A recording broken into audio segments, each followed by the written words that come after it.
اعوذ باللہ من الشیطان الرجیم بسم اللہ الرحمن الرحیم۔ میرے تمام سامعین، ناظرین، دیکھنے والوں کو السلام علیکم ورحمۃ اللہ وبرکاتہ۔ آج ہم اپنا دوسرا سبق سٹارٹ کریں گے جس میں ہم تسمیہ یعنی بسم اللہ الرحمن الرحیم کو صحیح تلفظ کے ساتھ ادا کرنے کی کوشش کریں گے تاکہ ہمارے پڑھنے میں جو غلطی ہے اس کو ہم دور کر سکیں۔ اکثر دوست پڑھتے ہیں بسم اللہ الرحمن الرحیم، بسم اللہ الرحمن الرحیم، حالانکہ یہ لفظ ہے بسم اللہ الرحمن الرحیم، بسم اللہ الرحمن الرحیم۔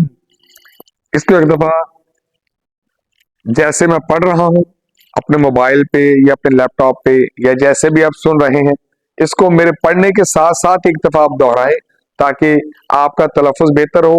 اور ہاں، آپ کو یہ سہولت بھی دی جاتی ہے کہ میرے واٹس ایپ نمبر پہ آپ اگر وائس میسج کے ذریعے مجھے اپنے سبق کو سنانا بھی چاہیں تو آپ سنا بھی سکتے ہیں اور اپنے غلطیوں کو دور بھی کر سکتے ہیں۔ میں ایک دفعہ پڑھتا ہوں، آپ سارے دوست اس کو غور سے سنیے اور اس کو میرے ساتھ ساتھ پڑھیے۔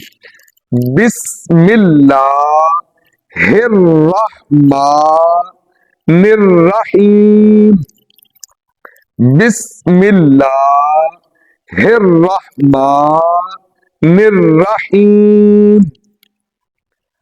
ہمارے آج کے سبق میں ہم نے تسمیہ کو احسن انداز میں سیکھنے کی سعادت حاصل کی۔ دعا ہے کہ رب کائنات میرے جتنے بھی سامعین، حاضرین و ناظرین سن رہے ہیں، دیکھ رہے ہیں، سیکھنے کی کوشش کر رہے ہیں، رب کائنات سب کو کامیابی و کامرانی عطا فرمائے۔ السلام علیکم ورحمۃ اللہ وبرکاتہ۔